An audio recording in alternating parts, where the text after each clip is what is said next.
So good morning guys. तो चलिए start करते हैं आज के यानी कि 9 दिसंबर के इंपॉर्टेंट करंट अफेयर्स को। देखिए पहला प्रश्न क्या है। अभी हाल ही में किसे वर्ष 2021 के ज्ञानपीठ पुरस्कार से सम्मानित किया गया? बड़ा इंपॉर्टेंट प्रश्न है। तो इसका आंसर क्या होगा? दामोदर मौजो को। तो कोंकणी लेखक हैं दामोदर मौजो, जिन्होंने वर्ष 2021 का ज्ञानपीठ पुरस्कार जीता है। और ये कौन से नंबर का है? 57वां 57th नंबर का है। जबकि असमिया कवि है यानी कि असमिया भाषा के कवि हैं नीलमणि फुकन, उनको 2020 के ज्ञानपीठ पुरस्कार से सम्मानित किया गया। और कौन से नंबर का मिला उन्हें? 56वें नंबर का, 56th नंबर का। तो पद्मश्री और साहित्य अकादमी पुरस्कार से सम्मानित नीलमणि फुकन को साहित्य अकादमी फेलोशिप भी मिली है। और दामोदर मौजो को 1983 में साहित्य अकादमी पुरस्कार से भी नवाजा गया था। तो याद रखना, ज्ञानपीठ पुरस्कार हर साल दिया जाने वाला सर्वोच्च भारतीय साहित्यिक पुरस्कार है। इसे पहली बार कब दिया गया था? 1965 में। और किससे मिला था पहली बार? मलयालम लेखक थे जी शंकर कुरूप। तो उनके कविता संग्रह ओडक्कुझल यानी कि द बैम्बू फ्लूट के लिए मिला था उन्हें। इससे पहले 55वां ज्ञानपीठ पुरस्कार 2019 में मिला था अक्कीतम अच्युतम नंबूदिरी को। अब मैंने आपको जितनी भी बातें बताई है, उम्मीद करता हूं आपने बिल्कुल ध्यान से सुनी होगी। अब एक प्रश्न मैं आपसे यहां से पूछूंगा, उससे पता लगेगा कि आपने कितना ध्यान से प्रश्न को सुना है। और ये प्रश्न जो मैं आपसे पूछूंगा, ये प्रश्न एज इट इज एग्जाम में पूछा जा चुका है। तो प्रश्न सुनिए, ज्ञानपीठ पुरस्कार किस क्षेत्र के लिए दिया जाने वाला सर्वोच्च पुरस्कार है? तो याद रखना, साहित्य के क्षेत्र में। मतलब यदि कोई नागरिक 8वीं अनुसूची में बताई गई 22 भाषाओं में किसी भी भाषा में लिखता है तो उसे मिलता है ये पुरस्कार। इसमें 11 लाख रुपए की पुरस्कार राशि दी जाती है। और वाग्देवी की कांस्य की प्रतिमा दी जाती है, कांस्य ब्रोंज। अच्छा बताओ, ज्ञानपीठ पुरस्कार पाने वाली पहली महिला हिंदी साहित्यकार का नाम क्या है? महादेवी वर्मा है। तो ये सारे पॉइंट्स याद रखना। बढ़ते आगे। फिर बताइए, अभी हाल ही में अरब देशों के लिए नंबर 1 खाद्य आपूर्तिकर्ता यानी कि फूड सप्लायर देश कौन सा बन गया है? तो आंसर होगा भारत। तो करीब 15 साल के बाद भारत ब्राजील को पीछे छोड़कर अरब देशों को खाद्यान्न निर्यात करने वाला सबसे बड़ा देश बन गया है। यह डेटा अभी 7 दिसंबर 2021 को अरब ब्राजील चैंबर ऑफ कॉमर्स के द्वारा जारी किया गया। तो इस डेटा के मुताबिक अरब देशों को कृषि व्यवसाय उत्पादों की सप्लाई करने वाले 22 देशों में ब्राजील का हिस्सा 8.15% था, लेकिन भारत ने 8.25% बाजार पर कब्जा किया और पिछले 15 साल में पहली बार अरब देशों के लिए सबसे बड़ा खाद्यान्न निर्यातक बन गया है। अच्छा, खाद्य से आपको एक डे याद आएगा, वर्ल्ड फूड डे 16 अक्टूबर को मनाते हैं, क्योंकि फूड एग्रीकल्चर ऑर्गेनाइजेशन की स्थापना होती है 16 अक्टूबर 1945 को, जिसका हेडक्वार्टर है रोम, इटली में। अब आपके लिए एक प्रश्न बनेगा, वर्ल्ड फूड सेफ्टी डे कब मनाया जाता है? और अगर आप डेली हमारे करंट अफेयर्स का रिवीजन वाला वीडियो देखते होंगे, जहां पे डेली हम स्टैटिक क्वेश्चंस के साथ साथ इंपॉर्टेंट डेज को भी कवर करते हैं, तो वहां पे कई बार हम पढ़ चुके हैं इसे। अब बताओ आप। बाकी वर्ल्ड फूड प्रोग्राम के बारे में भी आपने सुना होगा, 2020 का नोबेल शांति पुरस्कार उसी को मिला था, उसका भी हेडक्वार्टर रोम, इटली में है। अब यहां से भी प्रश्न बन जाएगा, 2021 का नोबेल शांति पुरस्कार किसे मिला? 2 जनों को मिला, मारिया रेसा और दमित्री मुरातोव को। अच्छा, विश्व खाद्य पुरस्कार 2021 किसे मिला? ये भी भारतीय है, शकुंतला थिल्स्टेड इनका नाम है। और यूनाइटेड नेशन जनरल असेंबली ने किस वर्ष को मोटे अनाज का वर्ष घोषित किया था? तो याद रखना, 2023 को ईयर ऑफ मिलेट्स के रूप में घोषित किया गया था। सारे पॉइंट ध्यान होने चाहिए। बढ़ते आगे। बताइए, अभी हाल ही में किसने डेविस कप टेनिस टूर्नामेंट 2021 का खिताब जीता? तो आंसर होगा रशिया ने। तो डेविस कप 2021। अच्छा, पहले तो ये बताओ, ये डेविस कप का संबंध किस खेल से है? अगर ये प्रश्न आपसे एग्जाम में पूछा जाता तो आप क्या आंसर करते? आंसर होगा इसका टेनिस। और अभी ये डेविस कप फाइनल हुआ कहां पे? मैड्रिड, स्पेन में, जिसमें अभी रशिया ने 2021 के डेविस कप का खिताब जीत लिया। किसको हराया? क्रोएशिया को हराया। इसमें आंद्रेई रूबलेव को most valuable player of the year चुना गया। और यह रशिया का तीसरा डेविस कप खिताब है। पहला 2002 में, दूसरा 2006 में और अब तीसरा जीता 2021 में। अच्छा, जैसा कि मैंने अभी आपको पूछा कि डेविस कप का संबंध किससे है, इसी तरह के प्रश्न एग्जाम में बनते हैं। जैसे कि आपसे पूछा जाएगा, रोवर्स कप का संबंध किससे है? मर्डेगा कप का संबंध किससे है? डूरंड कप हो गया, कलिंग कप हो गया, संतोष ट्रॉफी हो गया, सुब्रोतो कप हो गया, सर आशुतोष मुखर्जी ट्रॉफी आपसे पूछा जाएगा। तो इन सब का संबंध फुटबॉल से है। उसी तरह से याद रखना, सुल्तान अजलान शाह कप हो गया, आगा खान कप हो गया, महाराजा रंजीत सिंह गोल्ड कप हो गया, ध्यानचंद ट्रॉफी हो गया या स्टैनले कप हो गया। इन सब का संबंध आपके हॉकी से है, तो ये भी ध्यान रखना है आपको। बढ़ते आगे। फिर बताइए, अभी हाल ही में संकेत महादेव ने 2021 कॉमनवेल्थ सीनियर चैंपियनशिप में कौन सा पदक जीता? तो आंसर होगा स्वर्ण पदक, गोल्ड मेडल। अच्छा, यहां से भी प्रश्न बनेगा कि संकेत महादेव का संबंध किस खेल से है? तो आंसर होगा वेट लिफ्टर है ये। और अभी 2021 कॉमनवेल्थ सीनियर चैंपियनशिप चल रही है कहां पे? ताशकंद में। और ताशकंद ये किस देश की कैपिटल है? उज्बेकिस्तान की। तो अभी संकेत महादेव ने 2021 के ताशकंद में चल रही राष्ट्रमंडल भारोत्तोलन चैंपियनशिप 2021 में पुरुषों की 55 किलोग्राम स्नैच कैटेगरी में गोल्ड मेडल जीत लिया है। अच्छा, वेट लिफ्टिंग से आपको कुछ प्रश्न याद आता होगा। चलो एक प्रश्न मैं आपसे पूछता हूं। मीराबाई चानू का नाम आपने सुना होगा। अभी टोक्यो ओलंपिक में सिल्वर मेडल इन्होंने जीता था वेट लिफ्टिंग में। आपको बताना है कितने किलोग्राम की कैटेगरी में इन्होंने सिल्वर मेडल जीता था। थोड़ा सा हो सकता है प्रश्न टिपिकल बन जाए आपके लिए, लेकिन कई बार मैं आपको बता चुका हूं तो आपको याद होना चाहिए। उसके अलावा भी आप याद रख सकते हो, ओलंपिक में पदक जीतने वाली पहली जो भारतीय महिला थी ना, उनका नाम था कर्णम मल्लेश्वरी। वो भी वेट लिफ्टर थी। ब्रोंज मेडल जीता था उन्होंने सन 2000 के सिडनी ओलंपिक में। अब प्रश्न को ध्यान से सुनना, मैंने क्या कहा? ओलंपिक में पदक जीतने वाली पहली भारतीय महिला। लेकिन अगर प्रश्न बनता है कि ओलंपिक में पदक जीतने वाले पहले भारतीय कौन थे, तो फिर आंसर हो जाएगा आपका केडी जाधव थे। वो पहलवान थे। 1952 के हेलसिंकी ओलंपिक में कुश्ती में ब्रोंज मेडल उन्होंने जीता था। तो ये ध्यान रखना है आपको। बढ़ते आगे। फिर बताइए, अभी हाल ही में दुनिया की सबसे उम्रदराज टेस्ट क्रिकेटर का निधन हो गया। उनका नाम क्या है? तो उनका नाम है इलीन एश। तो अभी दुनिया की सबसे उम्रदराज टेस्ट क्रिकेटर पूर्व अंग्रेजी दिग्गज इलीन एश का 110 वर्ष की उम्र में निधन हो गया। उन्होंने ऑस्ट्रेलिया की टीम से खेला और इलीन एश को 2017 आईसीसी महिला विश्व कप के फाइनल में लॉर्ड्स में घंटी बजाने का सम्मान भी मिला था। और उस मैच में मेजबान इंग्लैंड ने चैंपियनशिप जीती थी भारत को हरा करके। तो ये नाम आपको ध्यान रखना है। दुनिया की सबसे उम्रदराज टेस्ट क्रिकेटर का निधन हो गया, नाम था इलीन एश। बाकी अभी कल ही हम लोगों ने पढ़ा था, भारत की पहली महिला मनोचिकित्सक का निधन हुआ था। उनका नाम क्या था? शारदा मेनन। गुरमीत बावा का नाम आपको याद होगा, इनका निधन हो गया। पंजाबी लोक गायिका थी ये। दूरदर्शन पर गाने वाली पहली पंजाबी महिला गायिका थी ये। अभी अमेरिका के पहले अश्वेत विदेश मंत्री का भी निधन हुआ था। उनका नाम था कॉलिन पावेल। इफ्को के चेयरमैन का निधन हुआ। उनका नाम था बलविंदर नकई। और पहले राष्ट्रीय सुरक्षा सलाहकार थे ब्रजेश मिश्रा, उनका भी निधन हो गया। अच्छा, बीबीसी पर हिंदी में समाचार बुलेटिन पढ़ने वाली पहली महिला कौन थी जिनका भी निधन हो गया? रजनी कौल। और ऑडियो कैसेट टेप के आविष्कारक का भी निधन हो गया। उनका नाम था लोउ ओटेंस। और सुडोकू पहेली के निर्माता थे माकी काजी, जापान के थे ये, इनका भी निधन हो गया। बाकी भारत की पहली महिला कार्डियोलॉजिस्ट थी एस पद्मावती, उनका भी निधन हो गया। भारत की पहली महिला कमेंट्रेटर थी चंद्रा नायडू, उनका भी निधन हो गया। मान कौर सबसे उम्रदराज महिला एथलीट थी, ये 105 साल की उम्र में निधन हो गया इनका। और 105 साल की उम्र में साक्षरता परीक्षा पास करने वाली सबसे उम्रदराज छात्रा थी भागीरथी अम्मा, केरल से थी, निधन हो गया।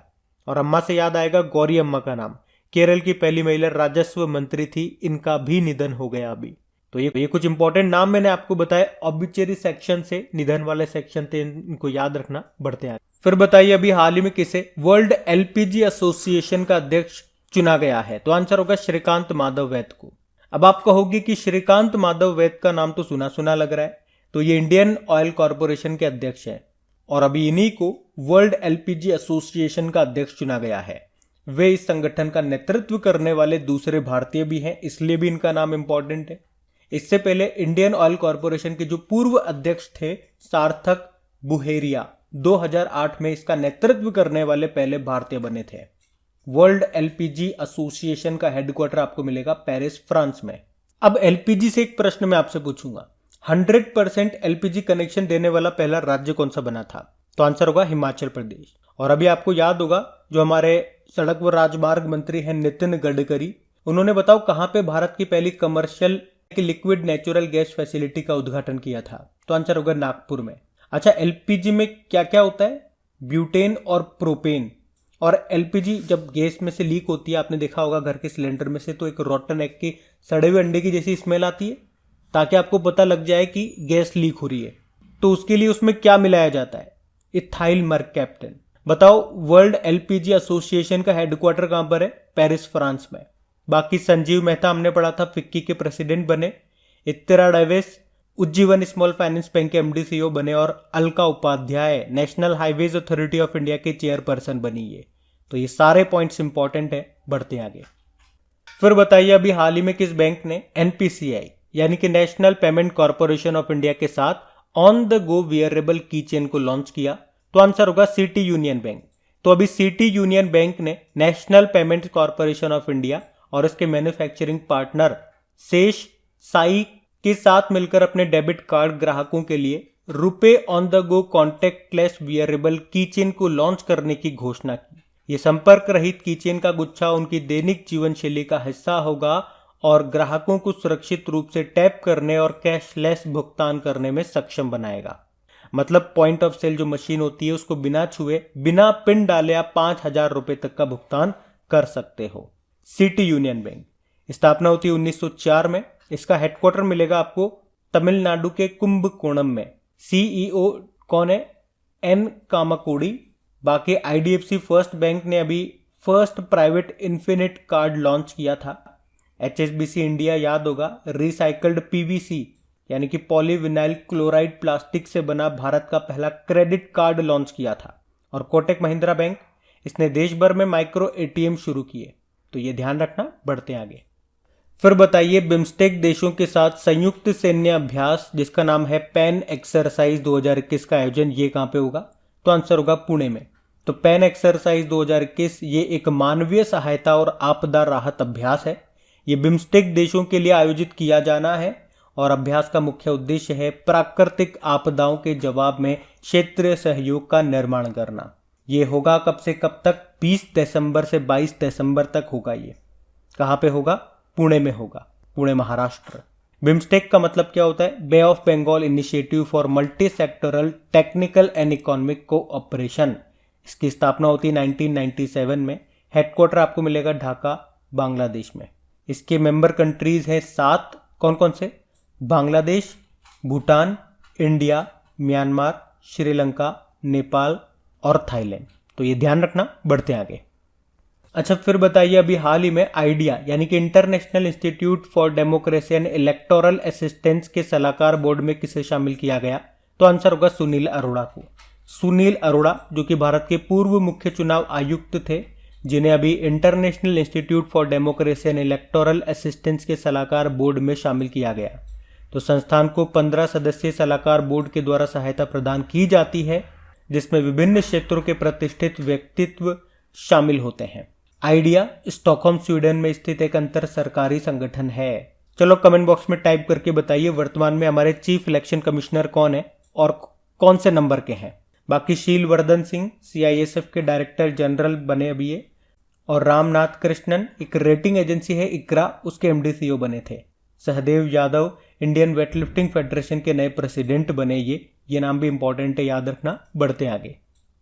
फिर अगला प्रश्न है और बड़ी दुखद खबर है ये कि भारत के पहले चीफ ऑफ डिफेंस स्टाफ कौन थे जिनका अभी निधन हो गया?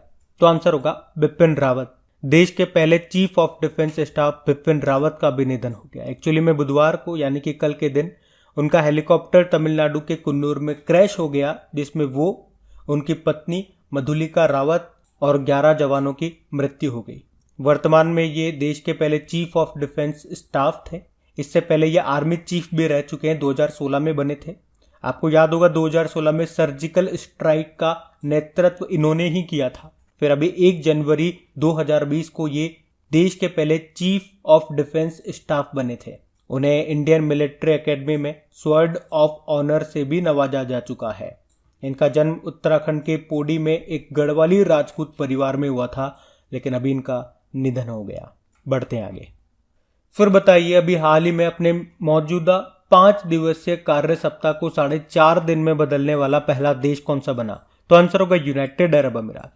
तो यूनाइटेड अरब अमीरात में काम के घंटों को लेकर बड़ा बदलाव होने जा रहा है, क्योंकि अब 1 जनवरी 2022 से कामकाजी सप्ताह को घटा करके 4.5 दिन का किया जाएगा। मतलब अब हफ्ते में 4.5 दिन ही काम करना होगा। मंडे, ट्यूसडे, वेडनेसडे, थर्सडे और फ्राइडे का आधा दिन।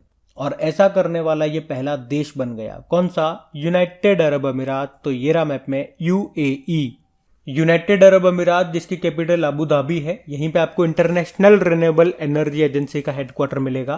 करेंसी दिरहम है। प्रेसिडेंट है शेख खलीफा बिन जायद अल नहयान। और यूनाइटेड अरब अमीरात में अरब क्षेत्र का पहला परमाणु रिएक्टर शुरू हुआ था, जिसका नाम है Baraka nuclear power plant. United Arab अमीरात में भारतीय राजदूत कौन है? पवन कुमार है। और विश्व की सबसे ऊंची स्विंग राइड भी शुरू हुई थी दुबई में। अच्छा बताओ, यूनाइटेड अरब अमीरात ने पहली बार एक महिला को अंतरिक्ष यात्री के रूप में चुना था। उनका नाम है नूरा अल मातूशी। और यूनाइटेड अरब अमीरात ने कहा कि वो अगले साल यानी कि 2022 तक चंद्रमा पर राशिद नाम का मानव रहित रोवर भेजेगा। 2021 में जो एशियन बॉक्सिंग चैंपियनशिप है वो दुबई में हुई थी। पहले ये दिल्ली में होने वाली थी, लेकिन कोरोना के कारण ये दुबई में आयोजित की गई, जिसमें याद होगा रिजल्ट की बात करेंगे तो भारत 3rd नंबर पर रहा था। 15 मेडल जीते थे। 2 गोल्ड आए थे हमारे पास, जिसमें से 5 सिल्वर और 8 ब्रॉन्ज थे। और 2 गोल्ड में से 2 गोल्ड किसने जीते थे? पूजा रानी और संजीत ने। और यूनाइटेड अरब अमीरात का गोल्डन वीजा प्राप्त करने वाले पहले भारतीय अभिनेता कौन बने थे? संजय दत्त। संजय दत्त अभी अरुणाचल प्रदेश के भी ब्रांड एम्बेसडर बने थे, ये भी याद रखना। अच्छा बताओ, यूनाइटेड अरब अमीरात एक अवार्ड देता है जिसे अरब वर्ल्ड का नोबेल पुरस्कार भी कहा जाता है। उसका नाम है शेख जायद बुक पुरस्कार। तो ये पुरस्कार जीतने वाली पहली भारतीय महिला बनी थी कौन? डॉक्टर ताहिरा कुतुबुद्दीन। और यूनाइटेड अरब अमीरात के मंगल मिशन का नाम है होप, HOPE होप। अभी जो IPL हुए थे वो भी यूनाइटेड अरब अमीरात में ही हुए थे। अगला IPL तो आप जानते हो भारत में होगा। अच्छा, अभी ICC mains T20 world cup 2021 में जो हुए थे वो भी यूनाइटेड अरब अमीरात और ओमान में हुआ था, जिसे जीता ऑस्ट्रेलिया ने न्यूजीलैंड को हरा करके। उसके अलावा इजराइल में दूतावास खोलने वाला पहला खाड़ी देश बना था यूनाइटेड अरब अमीरात। अभी UAE के साथ हमने जायद तलवार 2021 एक्सरसाइज किया था। और यूनाइटेड अरब अमीरात ने नेट जीरो उत्सर्जन का लक्ष्य कब का रखा है? 2050 का। और याद रखना 2023 में जो COP28 होगा उसकी मेजबानी भी करेगा यूनाइटेड अरब अमीरात। तो ये सारे इंपॉर्टेंट पॉइंट मैंने आपको बताया, इनको ध्यान रखना। बढ़ते आगे। फिर बताइए, अभी हाल ही में किसने she is a change maker कार्यक्रम शुरू किया? तो आंसर होगा राष्ट्रीय महिला आयोग। तो अभी राष्ट्रीय महिला आयोग यानी कि नेशनल कमीशन ऑफ वुमेन, इसने सभी स्तरों पर महिला प्रतिनिधियों, ग्राम पंचायतों से लेकर संसद सदस्यों और राजनीतिक कार्यकर्ताओं के लिए एक अखिल भारतीय क्षमता निर्माण कार्यक्रम, जिसका नाम रखा है she is a change maker, को शुरू किया है। तो कार्यक्रम का उद्देश्य क्या है? जमीनी स्तर की महिला राजनीतिक नेताओं के नेतृत्व कौशल में सुधार करना। अच्छा, राष्ट्रीय महिला आयोग की अध्यक्ष का नाम बता दो आप। तो इनका नाम अभी न्यूज में था क्योंकि इनका कार्यकाल 3 सालों के लिए बढ़ा दिया गया। तो नाम बताओ। तो नाम होगा रेखा शर्मा। तो अब बात करेंगे कल के वीडियो में पूछे गए प्रश्न के उत्तर की। तो कल के वीडियो में आपसे क्या प्रश्न पूछा था? BWF badminton world federation world tour final में किसने स्वर्ण पदक जीता? तो आंसर होगा एन सेयोंग। ये साउथ कोरिया की है। PV सिंधु ने इसमें सिल्वर मेडल जीता था। आप सभी ने प्रश्न का बिल्कुल सही उत्तर दिया है। और आगे बढ़ने से पहले एक छोटी सी रिक्वेस्ट, पूरे वीडियो के बीच में आपने नोटिस किया होगा मैं कहीं भी आपसे नहीं बोलता हूं कि वीडियो को लाइक कर देना, शेयर कर देना अगर अच्छा लगा हो तो। सारे क्वेश्चन खत्म होने के बाद ही मैं आपसे रिक्वेस्ट करता हूं। तो इतनी छोटी सी चीज आप याद रख लीजिए ताकि मुझे आपसे भूलना भी ना पड़े। अगर वीडियोस अच्छे लगे हो, सेशन अच्छा लगा हो तो लाइक जरूर करना। और सबसे इंपॉर्टेंट, प्लीज इसे सपोर्ट जरूर करें। इसे अपने दोस्तों के साथ में, जो भी आपका फ्रेंड सर्कल हो गया, घर परिवार में भाई बंधु हो गए, भाई बहन हो गए जो तैयारी कर रहे हैं, तो प्लीज उनके साथ वीडियो के लिंक को एक बार शेयर जरूर करना। और इन सभी क्वेश्चंस का क्विज बना करके मैंने आपकी क्रैक एग्जाम एप्लीकेशन पे अपलोड करवा दिया है ताकि आप प्रैक्टिस करते रहो। प्रैक्टिस आपकी चलती रहे, प्रैक्टिस नहीं रुकनी चाहिए। इनकी PDF भी आपको वहीं पे मिल जाएगी। क्रैक एग्जाम एप्लीकेशन का लिंक आपको नीचे डिस्क्रिप्शन में मिल जाएगा। और ये रहा आपका आज का होमवर्क प्रश्न। Thank you.